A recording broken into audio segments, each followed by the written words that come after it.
Hello, welcome to another episode of Barbershop Talk. Today we're going to talk about Law New York. What is Law New York and some of the services that they offer for people within the Rochester area, and not just Rochester area, but New York State.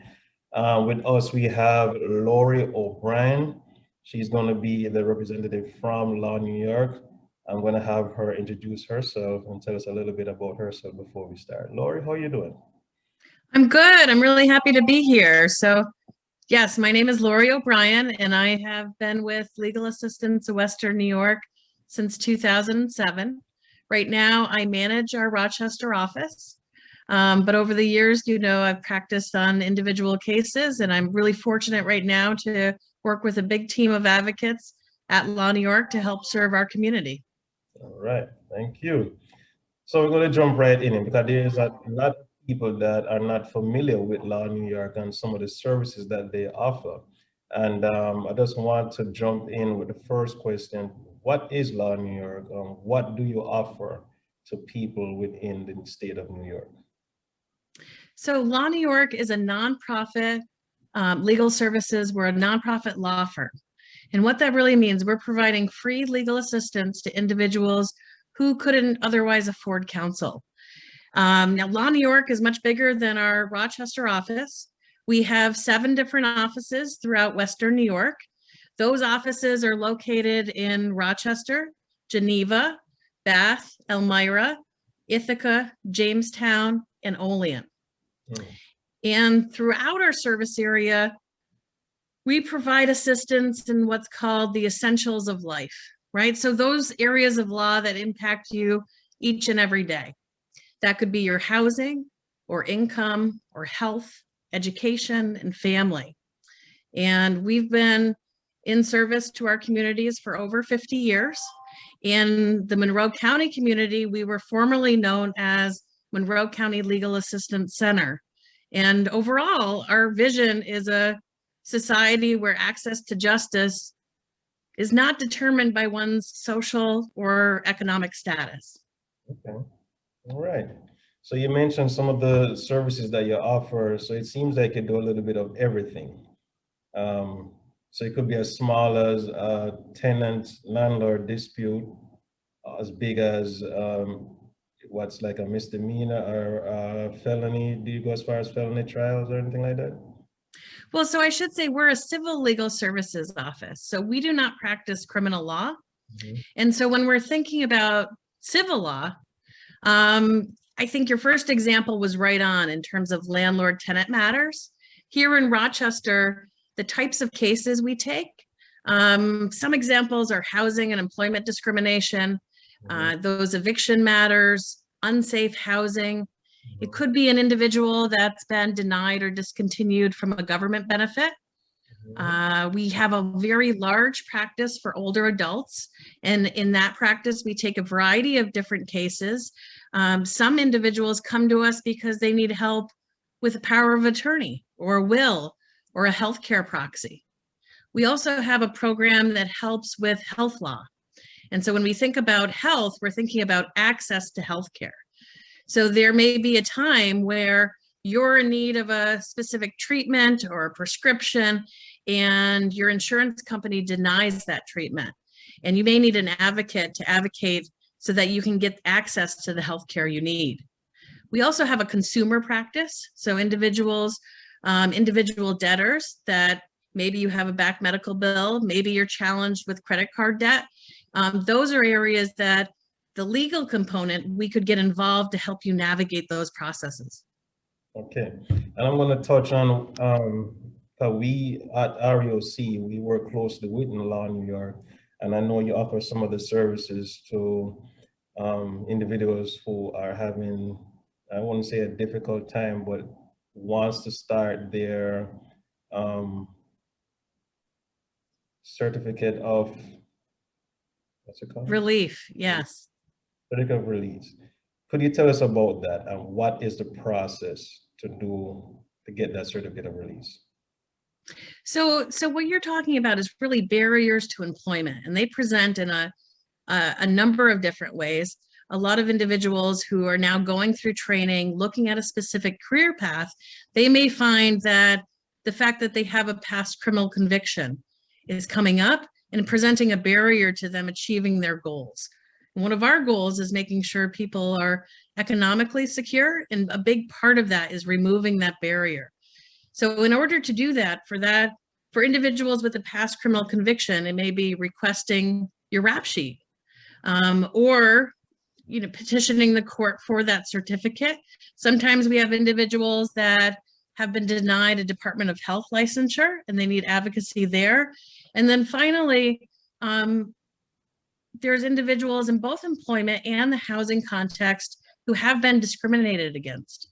And there's legal remedies for that discrimination. And in both employment and housing, our overall goal is to open those doors and open those opportunities for people. Okay, so going back to the certificate of release, how long is the process to get that clear? How long does it usually take? So the process is going to be different for each individual. When you contact our office or contact a community partner like Judicial Process Commission, one of the first steps is to get fingerprinted and obtain your rap sheet. And so there's a length of time that goes into getting that back. Once that's back, you would make an appointment to review it and look for errors. There might be some corrections to the rap sheet there. Then going into the legal process itself, it will really depend on how many convictions, how many certificates you're looking for. When we're looking on timelines generally, if an individual is looking to just correct an error, that's going to be a much shorter case than, for example, an employment discrimination case, which could take a year or could take longer. So which brings me to the next question. Are there other ways that a person can utilize services apart from you guys to solve any legal problems? Like if you cannot handle a case that's bigger than you guys, what would you do? Would you refer them to someone else, or would you say straight up, no, we can't help you with that? So we try not to say no to anyone. And clearly there's cases that we cannot handle either because we're not experts in that area or because we don't have enough capacity at that time. So it's really important to us that we partner with both legal and non-legal providers. So for example, we're just talking about employment. Judicial Process Commission offers some of those same services. And so that partnership, that might be a place where if we don't have capacity, we would refer individuals to. We're also really fortunate in Monroe County that we have a pretty robust civil legal services sector. And so Legal Aid Society of Rochester, Volunteer Legal Services Project, Empire Justice Center, they're all co-located with LawNY York in the Teleska Center for Justice. And now we're right downtown, the corner of Main and Exchange. And one of the reasons we all came together in the same building was exactly for that, so that we could make warm referrals. Yeah. If you come to LawNY York and you're in need of a divorce, our organization does not handle that type of issue, but we're close by to other organizations that do, and we can make sure that we're making that referral. Okay, so which brings me to the next point. So you are free, no charge for LawNY York, but what if the other agents charge? Would they have like a payment plan for people who can't afford these services? Or what is the next alternative for people who can't afford it? So most of the programs within the Teleska Center, they're free of charge. Okay. We're all legal services entities or legal aid programs, and we're really prioritizing our services towards individuals that couldn't otherwise afford counsel. Now, there are programs that do sliding scales.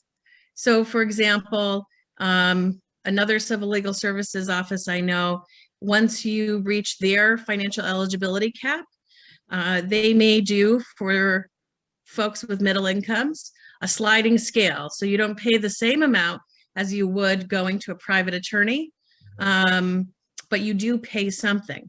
Now, there's other options as well. So for example, I'm coming from a program that has staff attorneys, staff paralegals.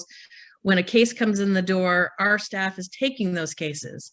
Volunteer Legal Services Project is a model that utilizes volunteers and pro bono attorneys to take your case. So they have capacity to reach out to the private bar and get help there.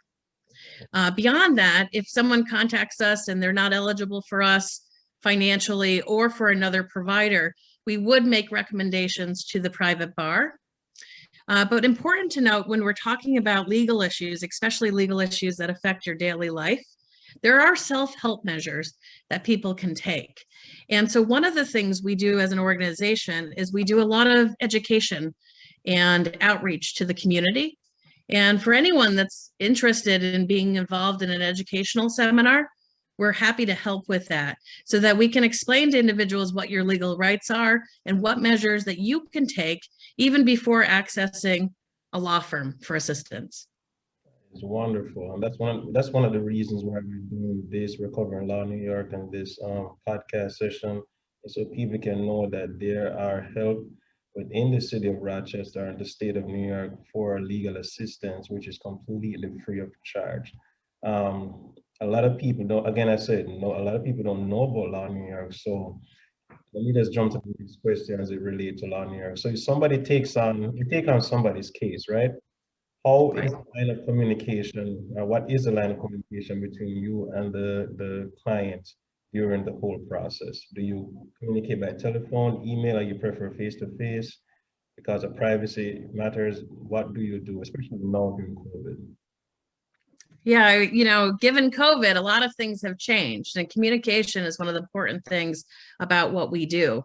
Generally, you're going to be able to access us through a variety of ways. So if we start right from the beginning, when you contact us, a lot of individuals contact us by telephone. Our main number is 585-325-2520. With the beginning of the pandemic, we also started accepting online applications for assistance. So you can go to our website at www.lawny.org. And on that website, you'll find a fillable form to ask for assistance. And I think this was important for a few reasons. One, of course, because of the pandemic, but the other, because many individuals, you're working during the day, you have obligations during the day. We don't want to miss you. And if you need assistance, we want to make sure you get into the door. Once you've requested that assistance, you'll receive a call from one of our paralegals. And what they're doing is really determining whether, one, you're eligible for our services, or two, the problem that you're experiencing falls within our expertise and our ability to help you. And assuming you meet both of those, then your case would be assigned to an advocate. Now, some individuals have an emergency where a case needs to be assigned right away, and we have advocates on call each day to deal with those emergencies. Sometimes if a case can wait, it'll wait till a weekly case acceptance. So that's when those new requests for assistance come in the door, and advocates are assigned each case. And so after that initial eligibility and intake appointment, within that week, you'll be assigned to an advocate, whether it's an attorney or a non-attorney advocate. Right. And I know for a fact, viewers, that Law New York is very reliable. We use them heavily at our center, as I said earlier, and we have a very good dialogue with them. They're very fast, they're professional, they respond, and they're there. They also, you guys used to take walk-ins. What is that now for people who are literally in the area of the office? Would you allow them to walk in the building, or do you prefer online applications or telephone at this point? So right now, during the pandemic, walk-ins have been very limited. And yeah, I can tell you personally, it's frustrating. Right now, I'm at home right now. And because I don't want to miss people that don't have access to internet or a telephone.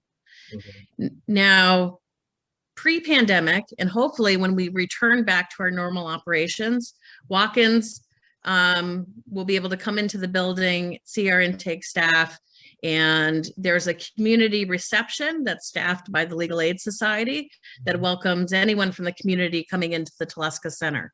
But right now, that community reception is closed, And so we are asking people to either call or apply online.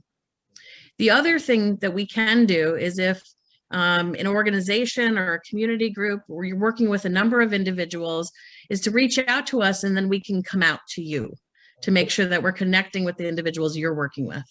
When you say come out, you mean physically meet someone at their homes or in a central spot in the city? So we've done a few different things. You know, definitely we have community members who are homebound or in a nursing home or in a hospital, and we'll make those visits as well. But for some of our community groups and some of our nonprofit organizations, if they have a regular meeting of community members, and this information or even doing intakes on site would be helpful to them, we can make those arrangements so that we're coming out to a community location that's more convenient for folks that need our help. Excellent. I like that. Really do. All right. So we're going to wrap it up here.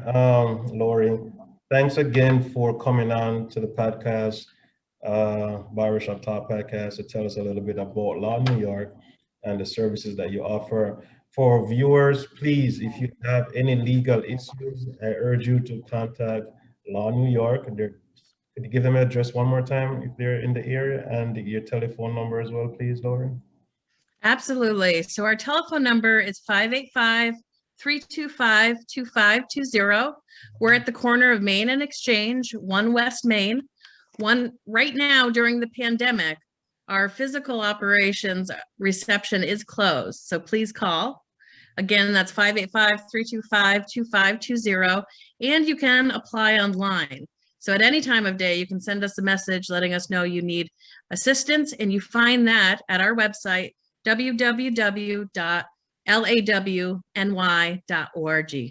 All right, so we got the website, we got the phone number, and for people who are needing the outreach intakes, I'm sure you can get that. Just call them first, just set it up, and they'll come out to meet you and complete your intake. Wonderful stuff, Lori, LawNY York. We thank you so much for being on this episode of Barbershop Talk, and I hope that we hear from you soon. Thank you so much. All right, Lori, you take care. Bye-bye.